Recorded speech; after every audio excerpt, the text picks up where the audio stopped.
my friend Pete has. We got a crooked picture over here. Let me straighten that. That's what's going to suck about this whole deal. Okay. I want everybody to take a good look at this picture right here. This picture is from the 1930s. My grandma purchased it at a place called Woolworths. I think she only paid like 50 cents for it. And she kept it all her life. And if you look at it, you can see Jesus' eyes opening and closing if you concentrate. That's a famous painting. Of course, this is a copy. But out of everything I got here, and all the junk and memorabilia and crap that I have, okay, because I got a lot of it, you can have everything but this picture. I can remember going to my grandma's house, and I'm from a big Italian family, on Christmas and Thanksgiving. And this picture hung right in the hallway directly across from the kitchen. And I always told my grandma, when you die, I want that picture. Don't forget, when you die. Well, the day came and she passed away, and I got that picture. So out of everything I have here, and I got a lot of stuff, I'm going to repeat myself one more time, including Minnie the Body Shop Girl.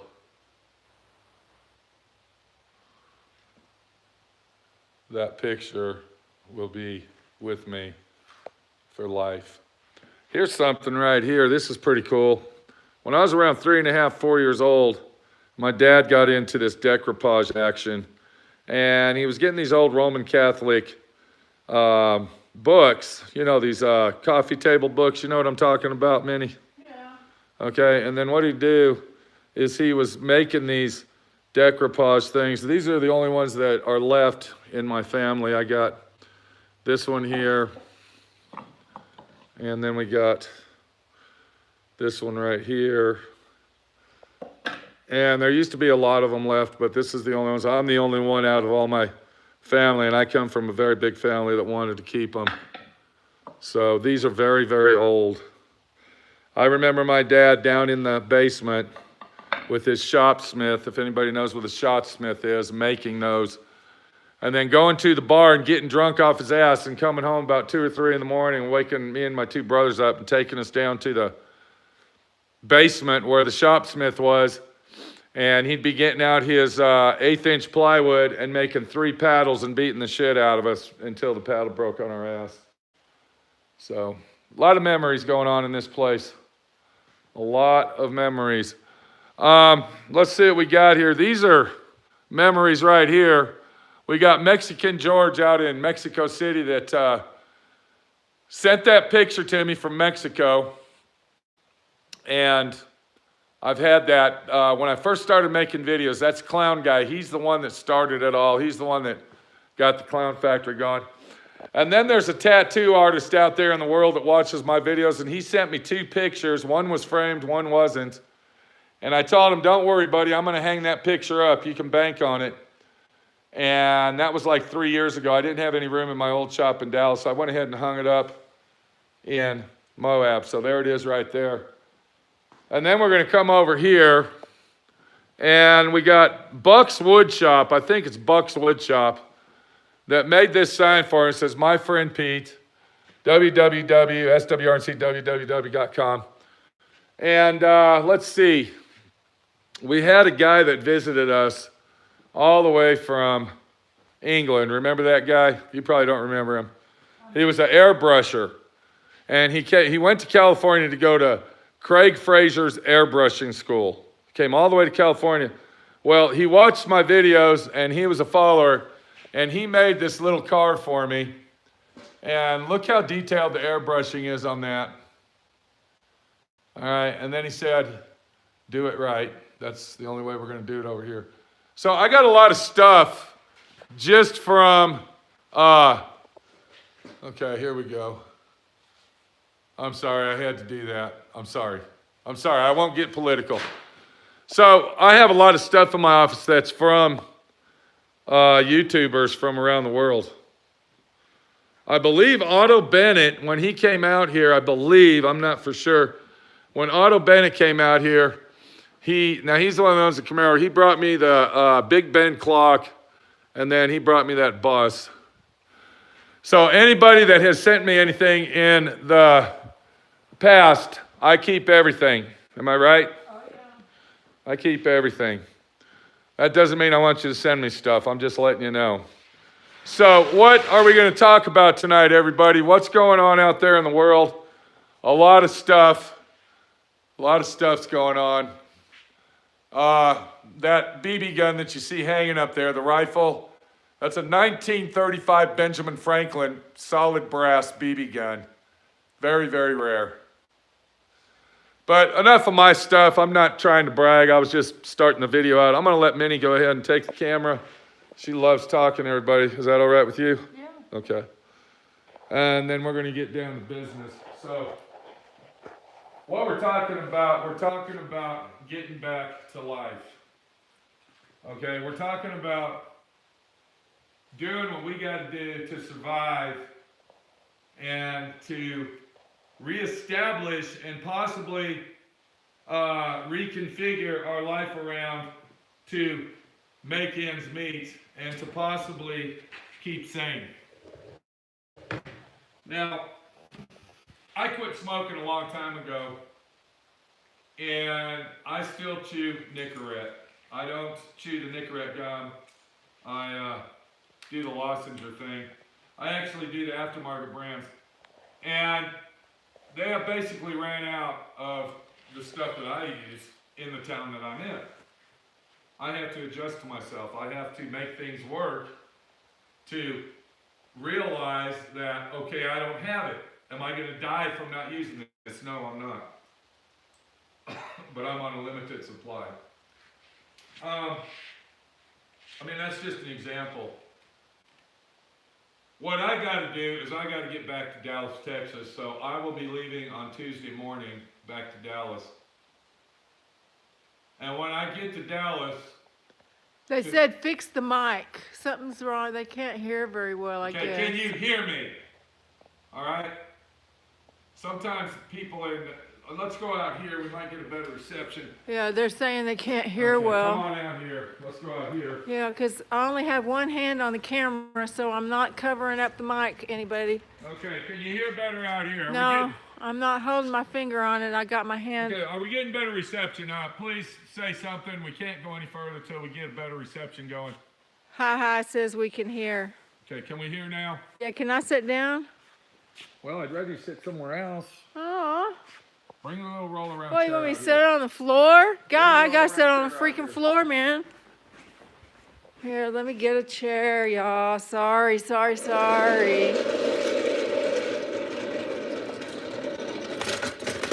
All right, here we go. Okay. We're talking about going back and getting back to life the way that we know it. And my plan is I'm going back to Dallas, Texas. I don't want to. I would rather stay right here in Moab, Utah, population 3,800, 4,000 versus 3.8 million, 4 million people in Dallas, Texas. But what my plan is going to be is I am going to go to Dallas, Texas, and I will have a talk with Mr. Majestic. That's the guy that owns all the Mercedes, the rotisserie job that I'm doing. The person that purchased my shop. I had a legal binding contract with him that I would be out on the 5th unless certain circumstances would stop the proceeding of me moving. Then I would have to start paying him rent. And it would be no higher than what I was paying before we sold it. So I would say this is a certain circumstance, wouldn't you? Yes, I'm pretty sure it is. Now, I don't know how people out there are dealing with the situation, but I'm going to tell you how I'm going to deal with it. I've heard a lot of stories. I've done a lot of research of how this affects each individual. And what I'm going to do is when I get back to Dallas, Texas, your finger's on the camera, I think, is it? No. Okay. When I get back to Dallas, Texas, and I'm telling you this because you really, really need to think. I got 2 stories to tell you. Me leaving Dallas, Texas is one of them. When I get to Dallas, Texas, I will tell Mr. Majestic, this is how much I'm going to pay you for rent. I don't want to stay here for free. That's not fair to him.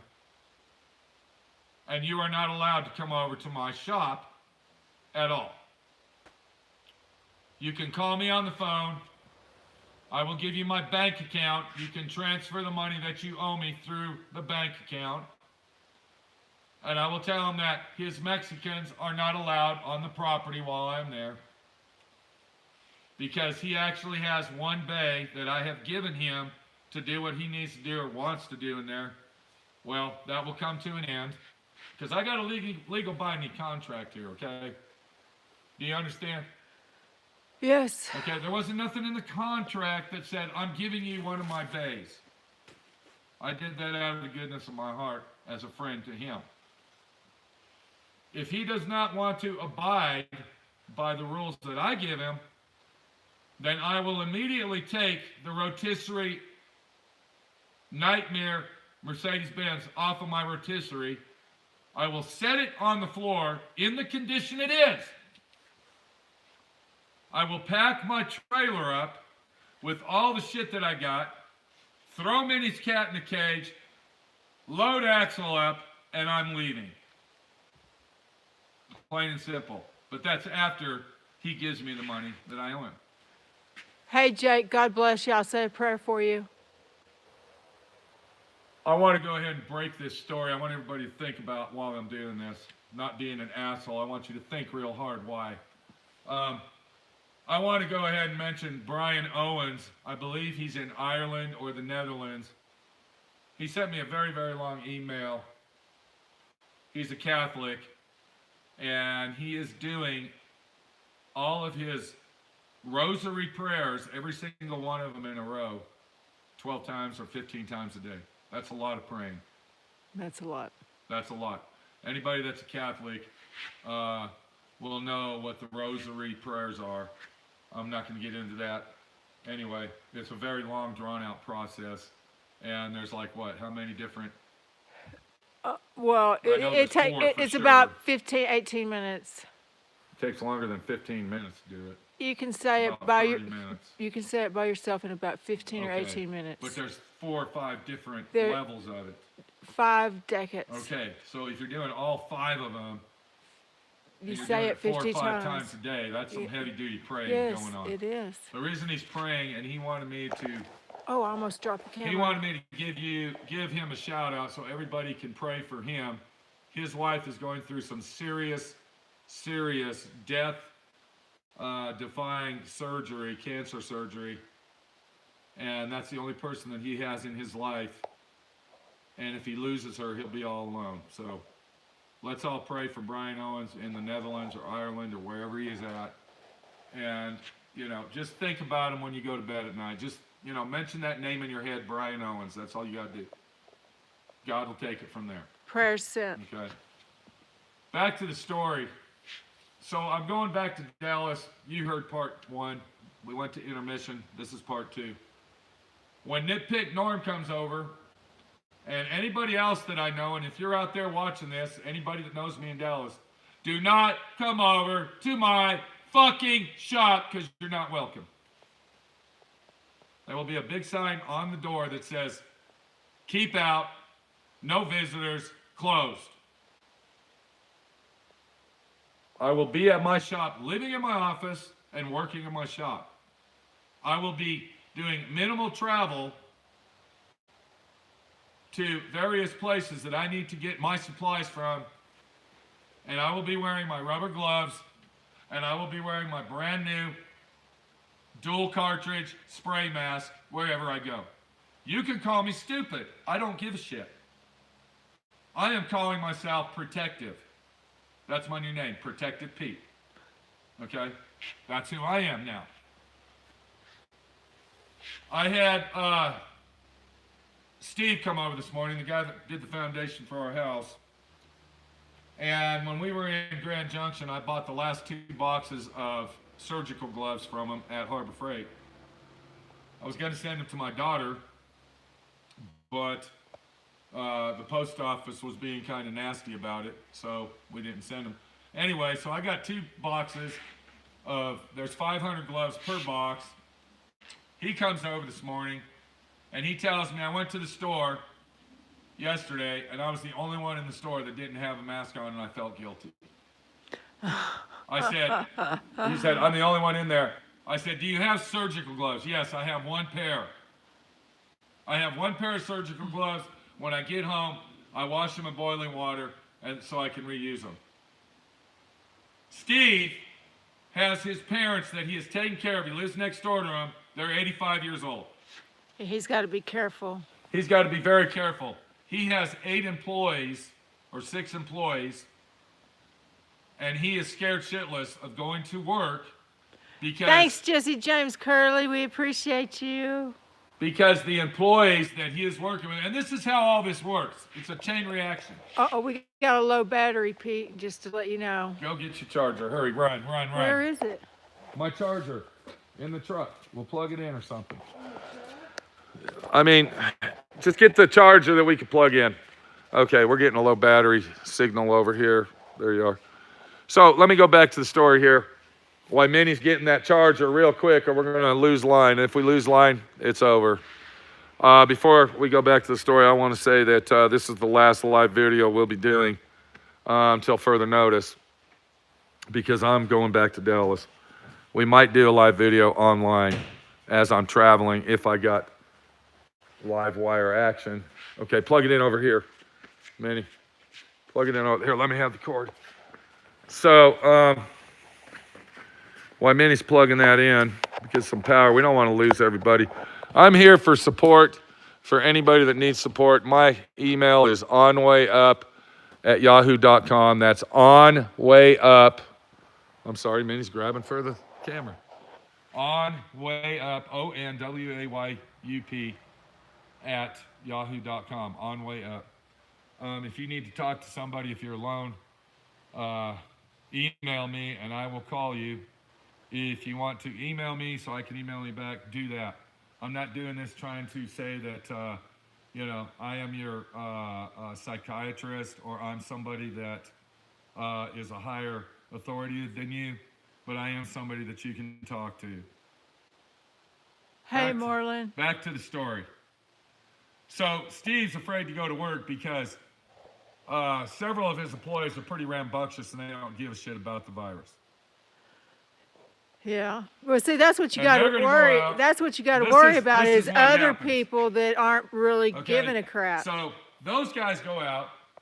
They come back and use the equipment. Mr. Concrete Guy, we'll call him. Yes, that's correct, Angela. Then Mr. Concrete Guy uses that equipment. He's only got 1 pair of rubber gloves. Is he going to use his rubber gloves on the job? No, because he's only got 1 pair. He doesn't have no masks because the world has gone bonkers and is buying masks like they're going crazy. I'll put her on my prayer list, James. So I told Mr. Concrete Guy, I said, look, dude, if you're in that bad a condition, I got a full box, brand new box of Harbor Freight surgical gloves, take them. I got a 5-pack of dust masks, they're yours. I could have been a fuck off. I could have been an asshole and said, look what I got for sale, bitch. But I didn't, because we're here to help each other out. We're not here to play Amazon and sell masks for $100 a pack, and you're guaranteed 50 masks, and when you get your box, you only get 4. Quit screaming. We're not here to do that. I gave them to him. I bought them and gave them to him. He offered to pay me for them. I said, no, they're yours. Take them. So I'm going back to Dallas, and Minnie the Body Shop girl is going to stay here and hold the fort down. I don't think it's safe for her to travel. I don't know how long I'll be in Dallas. I might be there till the end of the summer. I don't know. But you got to do what you got to do it right, because if you don't, and you sit on your ass and you block yourself in from the world, you're not just going to go crazy. You're going to get depressed. You're going to fall down. And you might even get to the stage of suicide. I hate to say that. But believe me, there's people out there that get to that stage. Am I correct? It can happen. It can happen. I'm going to tell you a little story. I had a guy from California that called me, and Minnie will verify this. This guy called me for 3 weeks, and he was telling me how he wanted to commit suicide. And I talked to him for hours and hours and hours. I don't know how long I talked to him. After about 2 or 3 weeks talking to him, I never heard from him again. I tried to call his cell phone. There was no answer. I called his cell phone. The cell phone was finally deleted. I got a call a month later, and it was his mom. And she was on the phone crying, and she told me that he committed suicide. I've had alcoholics call me. And we're not talking old men like me. We're talking young, teenager, 20s, 30s, call me and tell me how depressed they are and how their lives are ruined. And I have talked to them and brought many people up from depression to resurrection, you might say. Don't know where Dylan's at. He's off doing his own thing. We don't know where Dylan's at, and we don't give a fuck where Dylan's at. And if Dylan's watching this, fuck you. Okay? I'm sorry to say that, but tough fucking shit. Let's get back to the situation because this is our last video. We're not traveling. You've seen the area. Exactly. Whoever's out there thinking that Bill Gates knows anything about vaccines, forget it. He's a celebrity. He knows nothing. Movie stars know nothing. Football players know nothing. Pay no attention to anything that they say. Politicians are getting paid to do and say what they do. You don't need to That's scream all you need to say. But you don't need to scream so But that's all loud. we need to say. And I don't want to get political on my channel. Please, people.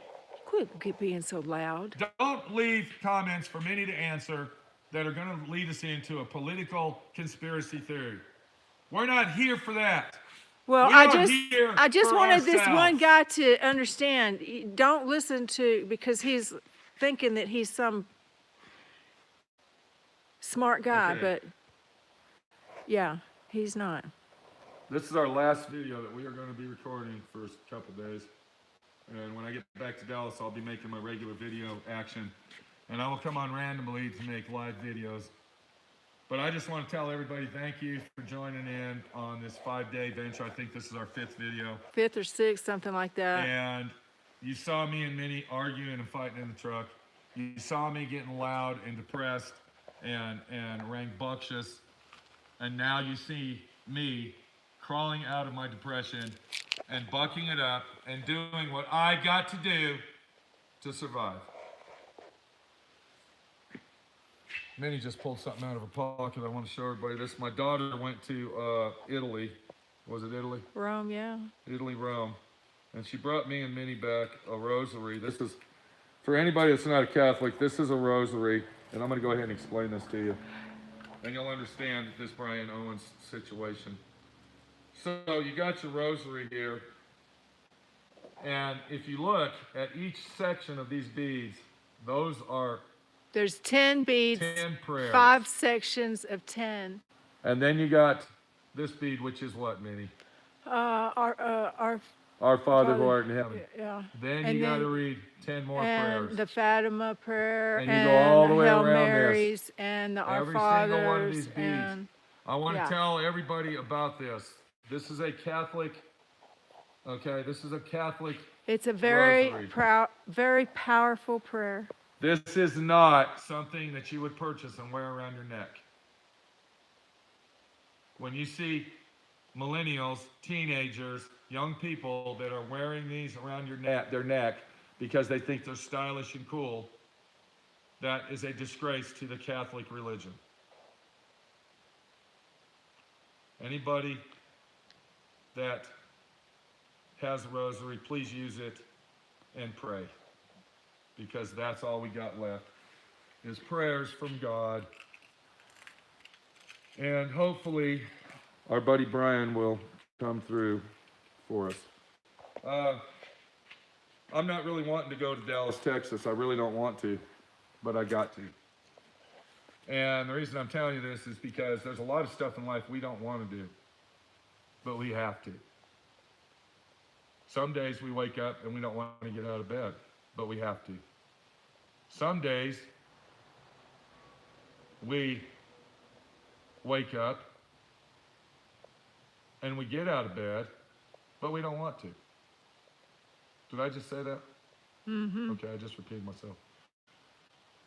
Because life is a gamble, and life will always be there for you to feel the pain and the sorrows of everything that goes on, but life still goes on, and you will wake up tomorrow. Hey, Paul. And you will be the person you were today in the end. But if you sit around tell Bob crying and telling yourself how bad things are and feeling sorry for yourself. Julio. If you're married, you're not doing any justice for your wife and kids. Wake up, slap yourself in the face, and be somebody. There's nothing else I can really talk about as far as live videos go. I'm not trying to come on here and be a psychiatrist or your mentor. I basically have ran out of shit to talk about live. I want to go ahead and explain. To do these live videos, especially what we've been doing, is very hard because you have to get a subject every day to talk about. The Oz man, you're not blocked. So, anyway, look over here. Minnie made me bring these back. I didn't want to bring them. I love those. She made me bring my metal cactus. That's my yard art for my new, I'm plugged in, Pete. I can't go that far. If you accidentally come over to my friend Pete's and trip, don't trip into this. This is dangerous. Well, it's a cactus. Cactuses are dangerous. Well, it's dangerous. This is Pete, my friend Pete, your friend Pete. We're going to cut it short tonight, I guess. I've been working in my office all day, and if you're out there feeling lonely, or you think the world's coming to an end, or you don't think that things are ever going to be back to normal, call my friend Pete. I'm going to be back at my shop by Wednesday probably. My phone number is in every description of every video that I post. You can call me on that number, 972-420-1293. Leave a message. I'll call you back. You can email me at onwayup@yahoo.com. And we'll go from there. If you're in Australia, if you're in the Netherlands, if you're in Africa, if you're in Zimbabwe, Malta, where's Malta at? I don't know where it's at, but we had a guy call us from there one time. I had a guy call me from Malta one time. This is kind of funny. And he used to talk to me and send me pictures of what was going on. And he said, my friend Pete, don't worry. He called me on the phone. He said, I just want to let you know you're not alone. I said, okay, what's going on? And he said, I have split personalities just like you. Okay? Thank you, my friend. Schizophrenic, I think, is the word he used. Yes, I'm schizophrenic like you are. Malta is off the tip of Italy. So, thanks for letting us know. I'll be back in Dallas on Wednesday. Give me a call if you want. I might do live videos as I'm traveling to show everybody what's going on in the world. Hopefully I'll be able to do that. No wrecking, Pete. From what I understand, a lot of roads are closed down, a lot of counties, and a lot of this, that, and the other. And Dean Martin. We'll talk to you later. Take it easy. Let me have fun. Somebody said when the sun hits the sky in the moon. Okay, hold on. What happened here? Okay. You know, like Dean Yeah. Yeah. All right, we'll see you later. Take it easy. Minnie the Body Shop Girl. I'll be praying for Pray for Minnie the Body Shop Girl. She's going to hold the fort down here and work on our new house. I don't know how long it's going to be. I might not see Minnie the Body Shop Girl for 2 or 3 months. We don't know. She's not allowed to travel to Dallas, Texas. I won't let her. I think it's a better decision for her to stay here and me go on by myself. So say goodbye to Minnie because you won't see her for a while. Bye, y'all. And good luck in life. And I'll see you back over at SWRNC, Dallas, Texas, as my friend Pete hits the road to go home. Be there or be square. hopefully one day, I don't know how long, we're And going to get yes. that thing done. We know the tires are flat. We'll see y'all later.